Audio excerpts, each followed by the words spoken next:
Hello students, I am Santosh Kumar Yadav.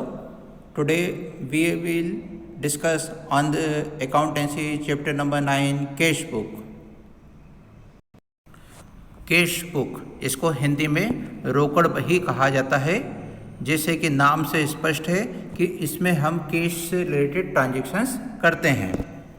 तो इस chapter में हमें पढ़ना है कैश बुक की क्या मीनिंग होती है, इसके ऑब्जेक्टिव फीचर्स क्या हैं, इसके एडवांटेजेस क्या होते हैं, कैश बुक और कैश अकाउंट में क्या डिफरेंसेस होता है और कितने प्रकार की कैश बुक बनाई जाती हैं। तो यहाँ हम देख सकते हैं in every business organisation there are cash transaction as well as credit transactions. All credit transaction will become cash transaction when payments are made to creditors or cash is received from debtors. Since cash transactions are numerous, it is better to keep a separate book to record only the cash transactions. यहाँ हमें बताया है कि प्रत्येक व्यावसायिक संस्था में cash transaction और क्रेडिट ट्रांजेक्शन दोनों प्रकार के ट्रांजेक्शन्स होते हैं। सभी क्रेडिट ट्रांजेक्शन एक दिन कैश ट्रांजेक्शन में बदल जाते हैं जब हम क्रेडिट परचेजेस के संबंध में क्रेडिटर्स को पेमेंट करते हैं और डेटर से जब हम कैश रिसीव करते हैं। तो इसलिए हमें कैश के रिकॉर्ड को मेंटेन करने के लिए एक अलग से बुक बना लेनी चाहिए जिसे कि कैश बुक कहा जाता है। Cash book is a subdivision of journal. Cash books journal का एक भाग होती है that records transactions pertaining to cash receipt and cash payments, जिसमें कि हम कैश रिसिप्ट और कैश पेमेंट से रिलेटेड एंट्रियाँ करते हैं। Firstly all cash transactions are recorded in the cash book where from they are posted subsequently to the respective ledger accounts। तो सबसे पहले हम कैश बुक में कैश अकाउंट्स का एंट्री करते हैं। The cash book is maintained in the form of a ledger with the required explanation called narration.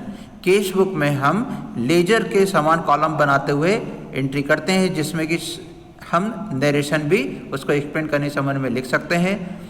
Hence it plays a dual role of a journal as well as ledger. इसलिए हमारी cash book का double role होता है, ये journal का भी कार्य करती है और लेजर के समान भी कार्य करती है। All cash receipt are recorded on the debit side. हमारे पास में जितने भी कैश रिसिप्ट होती हैं उन्हें हम कैश बुक के डेबिट साइड में लिखते हैं, जबकि सभी कैश पेमेंट्स को हम कैश बुक के क्रेडिट साइड की ओर लिखते हैं। All cash transactions are recorded chronologically in the cash book. Cash book में हम सभी ट्रांजेक्शन्स को day by day as per events हम इनकी एंट्री करते हैं। जैसे ही कोई ट्रांजेक्शन होता है कैश से रिलेटेड होने पर उसकी कैश बुक में एंट्री की जाती है। बाद में होने वाले ट्रांजेक्शन को बाद में लिखते हैं, पहले होने वाले ट्रांजेक्शन को पहले लिखा जाता है। Usually the cash book is prepared on A monthly basis. सामान्य रूप से कैश बुक को हम मंथली बेसिस पर बनाते हैं। Meaning and definition. A cash book is a financial journal that contains all transactions for cash receipts and cash payments including bank deposits and withdrawal। यहाँ पर हमें बताया है कि कैश बुक एक ऐसा फाइनेंशियल डॉक्यूमेंट होता है जिसमें कि हम सभी प्रकार के कैश रिसिप्ट और कैश पेमेंट को लिखते हैं। इसमें हम बैंक में किए जाने वाले डिपॉजिट और बैंक से किए जाने विड्रॉल की भी एंट्री करते हैं। Entries for cash transaction are first made in the cash book and later posted to the various ledger accounts. सबसे पहले हम कैश ट्रांजेक्शन की कैश बुक में एंट्री करते हैं और बाद में उनकी पोस्टिंग उनसे रिलेटेड अलग अलग अकाउंट में की जाती है। Objectives of cash book. Cash book बनाने के कारण क्या होते हैं यहाँ पर हमें ये बताया है। तो फर्स्ट है to maintain a record of all cash receipt and cash payments. इससे कि हम ये पता कर सकते हैं कि हमें कितना कैश मिला है, कितना हमने कैश पेमेंट किया है। ये रिकॉर्ड मेंटेन करने के लिए कैश बुक बनाई जाती है। सेकंड है टू मेंटेन प्रॉपर लिक्विडिटी। यहाँ पर हम ये पता करने के लिए भी कैश बुक को बनाते हैं जिससे कि हमें ये पता चल सके कि हमारी लिक्विडिटी कितनी है। लिक्विडिटी से यहाँ पर मतलब है हमारे पास में कितने रुपए का कैश बैलेंस अवेलेबल है, यह जानने के लिए भी कैश बुक बनाई जाती है। इसी को हम लिक्विडिटी कहते हैं। Payment capacity of the business. इसे हम बिजनेस की पेमेंट कैपेसिटी पता करने के लिए भी बनाते हैं। जितना कैश होगा उतना ही पेमेंट हम कर सकते हैं। थर्ड है to check the misappropriations of the cash. Cash के हिसाब किताब रखने में अगर कोई गलती हो रही तो उसे जानने के लिए इसे बनाया जाता है। यहाँ पर कैश की गड़बड़ी पता लगाने के लिए हम हमारे कैश बुक के बैलेंस और हमारी दुकान में रखे हुए नगद पैसे दोनों की मैचिंग करते हैं और अंतर होने पर गलतियों को ढूंढते हैं। इसके बाद नेक्स्ट टॉपिक हमारा फीचर्स ऑफ कैश बुक, यानी कैश बुक की क्या विशेषताएं होती हैं। तो फर्स्ट है both a primary and a subsidiary book. Cash book को हम प्राइमरी और सब्सिडरी दोनों बुक मानते हैं। Cash book is a special journal which is used to record all cash receipt and cash payments, जैसा कि हम पहले भी पढ़ चुके हैं। कैश बुक ऐसी जर्नल है जिसमें कि हम सभी प्रकार के कैश रिसिप्ट और कैश पेमेंट का रिकॉर्ड मेंटेन करते हैं। The cash book is a book of original entry. Cash book को ओरिजिनल एंट्री की बुक कहा जाता है, जिसमें कि हम सबसे पहले फर्स्ट टाइम सोर्स डॉक्यूमेंट की सहायता से ट्रांजैक्शंस को लिखते हैं, इसलिए इसे प्राइमरी बुक या ओरिजिनल एंट्री की बुक कहा जाता है। The cash book is a ledger in the sense that it is designed in the form of a cash account. Cash book को एक लेजर भी माना जा सकता है क्योंकि इसका डिजाइन कैश अकाउंट के समान रखा गया है।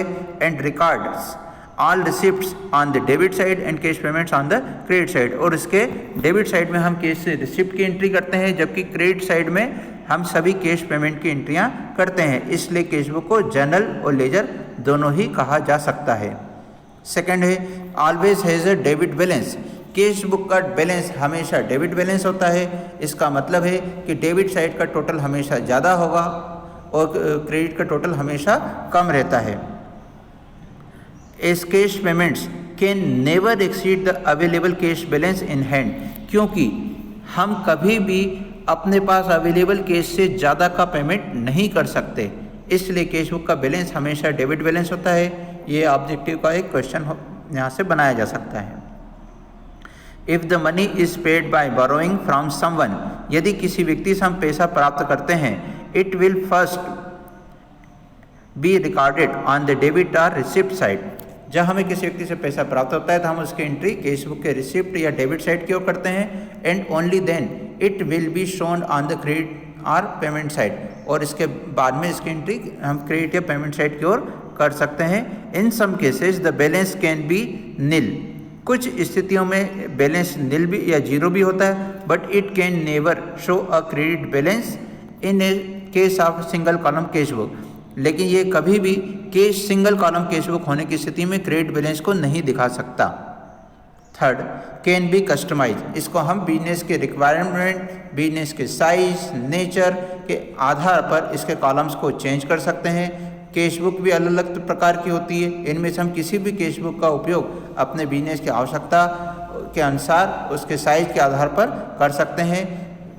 कैश बुक के प्रकार इस प्रकार से होते हैं। फर्स्ट होती है simple cash book, 2 column cash book, 3 column cash book और petty cash book. Each business firm uses only one type of cash book out of the first 3 types and petty cash book is used to record petty expenses only. यहाँ पर जो हमें पहले 3 type दिए गए हैं, प्रत्येक बिजनेस द्वारा इनमें से किसी एक कैश बुक का यूज़ किया जाता है, जबकि पेटी एक्सपेंसेस यानी कि छोटे छोटे फुटकर खर्चों का रिकॉर्ड मेंटेन करने के लिए पेटी कैश बुक रखी जाती है। इसका नाम हम देख सकते हैं। अगला topic similarities between cash book and journal. In both the books transactions are recorded for the first time from the source document. Cash book और जर्नल दोनों में ट्रांजेक्शन्स की एंट्री सोर्स डॉक्यूमेंट के आधार पर की जाती है, इसलिए दोनों में समानता पाई जाती है कि हम इनकी एंट्री सोर्स डॉक्यूमेंट के आधार पर करते हैं। सेकंड है in both the books transactions are recorded date wise and in chronological order as and when they take place. यहाँ पर हमें बताया है कि कैश बुक और जर्नल दोनों में हम डेट वाइज क्रोनोलॉजिकल ऑर्डर में एंट्री करते हैं। जैसे जैसे हमारी इवेंट होती हैं वैसे वैसे एंट्रियाँ की जाती हैं। थर्ड है in both the books we have a ledger folio या LF कॉलम। दोनों ही बुक में लेजर का पेज नंबर डालने के लिए LF का या लेजर फोलियो का एक कॉलम होता है, जिसमें कि हम लेजर के पेज नंबर की एंट्री करते हैं। फोर्थ है from both the books transactions are posted to the relevant account except cash account in the ledger. Cash book और जर्नल दोनों से ही हम लेजर में उनके रिलेवेंट अकाउंट में पोस्टिंग करते हैं। यहाँ पर कैश बुक से कैश अकाउंट के लेजर में एंट्री नहीं की जाती है। कैश बुक स्वयं एक अकाउंट का कार्य करती है, इसलिए उसकी एंट्रियां नहीं होती, लेकिन बाकी सभी अकाउंट की एंट्रियां लेजर में की जाती हैं। इसके बाद में हम देख सकते हैं similarities between cash book and ledger. The format of simple cash book is similar to the format of ledger. तो सिंपल कैश बुक और लेजर का फॉर्मेट एक समान होता है। सेकंड है in both the books the words to and by are used for recording transaction. Cash book और ledger दोनों में ही अकाउंटिंग ट्रांजेक्शन्स को टू और बाय वर्ड के साथ में लिखा जाता है। थर्ड है when cash book is maintain there is no need to open a cash account in the ledger. जब कैश बुक हम बनाते हैं तो हमें लेजर में कैश अकाउंट बनाने की आवश्यकता नहीं होती है। फोर्थ पॉइंट है both the books are balance. Cash book और लेजर दोनों का बैलेंस निकाला जाता है। इसके बाद में है advantages of cash book. Cash book बनाने के हमें क्या फ़ायदे होते हैं? तो सबसे पहला है saves time and labour. When cash transactions are recorded in the journal, a lot of time and labor will be involved. जब हम कैश ट्रांजेक्शन्स को जनरल में एंट्री करते हैं तो हमें बहुत सारा समय और मेहनत करनी पड़ती है। टू अवॉइड दिस, इसको बचाने के लिए all cash transactions are straight away recorded in the cash book which is in the form of a ledger. इससे को बचाने के लिए समय और मेहनत को बचाने के लिए हम सभी प्रकार के कैश ट्रांजेक्शन को सीधे कैश बुक में एंट्री कर सकते हैं जो कि लेजर के रूप में होती है। इस प्रकार से हमें जनरल से लेजर में कैश के ट्रांजेक्शन की डबल से एंट्री करने की आवश्यकता नहीं होती, क्योंकि कैश बुक स्वयं एक कैश अकाउंट के लेजर का कार्य करती है। यानी इस प्रकार से कैश ट्रांजेक्शन की केवल एक बार एंट्री करना पड़ती है, इससे हमारा समय और मेहनत बच जाती है। सेकंड है to know cash and bank balance. Cash book बनाने से हमें हमारे पास में कितना कैश अवेलेबल है, कितना बैंक में पैसा जमा है, इसकी जानकारी हम किसी भी दिन किसी भी समय पता कर सकते हैं। थर्ड है mistakes and frauds can be prevented. किसी भी प्रकार की गलतियों का मिलान करने में इससे मदद मिलती है, उनको रोका जा सकता है। Regular balancing of cash book reveals the balance of cash in hand. रोज़ यदि हमारे द्वारा कैश बुक का बैलेंस एंट्री की जाती है और उसका मिलान हम अपने कैश इन हैंड के से करते हैं या दुकान में रखे पैसे से करते हैं, तो इसमें किसी भी प्रकार के मिस्टेक या फ्रॉड को रोका जा सकता है। इसके बाद में फोर्थ है effective cash management. Cash book provides all information regarding total cash receipt and cash payments of the business concern during a particular period. Hence effective policy of cash management can be formulated. Cash book को बनाने से हमें हमारे पास में कितना पैसा cash के रूप में आया है, कितना पैसा हमने कैश में खर्च किया है, इसकी एक निश्चित समय अवधि में जानकारी निकाली जा सकती है, जिसके आधार पर हम कैश को मैनेज करने के संबंध में एक पॉलिसी तैयार कर सकते हैं। इसके बाद हम यहाँ देख सकते हैं difference between cash book and cash account, ये दिया हुआ है। No doubt cash book and cash account are substitutes of each other. अभी हमने इसके बारे में पढ़ा है कि कैश बुक कैश अकाउंट एक दूसरे के जैसे ही कार्य करते हैं। There is no need to prepare both of this at a same time. इन्हें एक ही समय में दोनों को बनाने की आवश्यकता नहीं होती। जब हम कैश बुक बनाते हैं तो कैश अकाउंट नहीं बनाया जाता है। यदि कैश अकाउंट बनाते हैं तो ऐसी स्थिति में जनरल भी बनाया जाता है। जनरल बनाने पर हमें कैश अकाउंट बनाना पड़ता है, लेकिन कैश बुक बनाने पर कैश अकाउंट बनाने की आवश्यकता नहीं होती है। In both of these, cash transactions are recorded date-wise in order of their occurrence. इन दोनों ही स्थिति में कैश ट्रांजेक्शन की एंट्री उनके घटनाओं के होने के क्रम के आधार पर हमारे द्वारा की जाती है। Both of these enables a businessman to know the cash balance of the firm. दोनों ही हमें बिजनेसमैन को कितना कैश अवेलेबल है इसकी जानकारी प्रोवाइड करते हैं। Both of these are used to record the cash receipt and cash payment. दोनों में हम कैश रिसिप्ट और कैश पेमेंट की एंट्रियाँ करते हैं, परंतु उसके बावजूद इनमें कुछ अंतर पाए जाते हैं। सबसे पहला डिफरेंस है नेचर का। कैश अकाउंट और कैश बुक में कुछ अंतर पाए गए हैं। तो सबसे पहले हम नेचर के एंगल पर देखेंगे।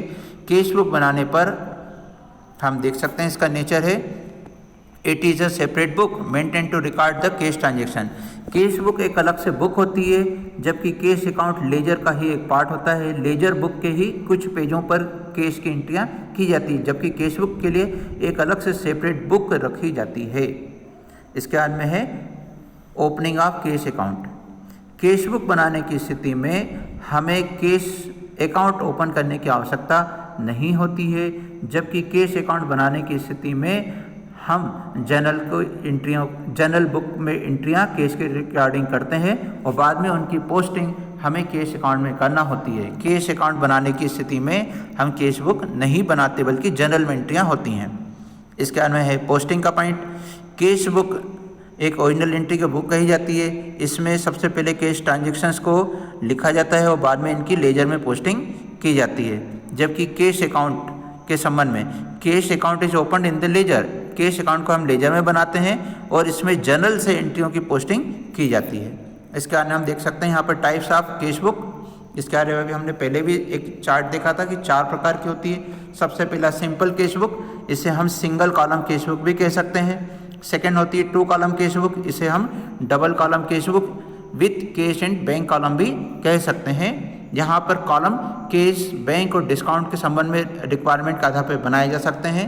इसके बाद में थर्ड होती है पेटी कैश बुक, यहाँ पर एक 3 कॉलम कैश बुक भी होती है। तो यहाँ पर हम देख सकते हैं टाइप्स ऑफ कैश बुक हमें दिया है। सबसे पहले हम विचार करेंगे सिंपल और सिंगल कॉलम कैश बुक के ऊपर। तो यहाँ पर हम देख सकते हैं इसका एक हमें प्रोफार्मा दिया गया है। इसमें हम देख सकते हैं लेफ्ट हैंड की ओर डेबिट साइड होता है, राइट हैंड की ओर क्रेडिट साइड होता है। दोनों साइड में हमारे कॉलम्स एक समान होते हैं। पहला कॉलम डेट होता है, दूसरा कॉलम पर्टिकुलर होता है, तीसरा कॉलम वाउचर नंबर, चौथा कॉलम LF होता है और 5वां कॉलम रुपीस का होता है। इसी प्रकार से क्रेडिट साइड में भी यही कॉलम होते हैं।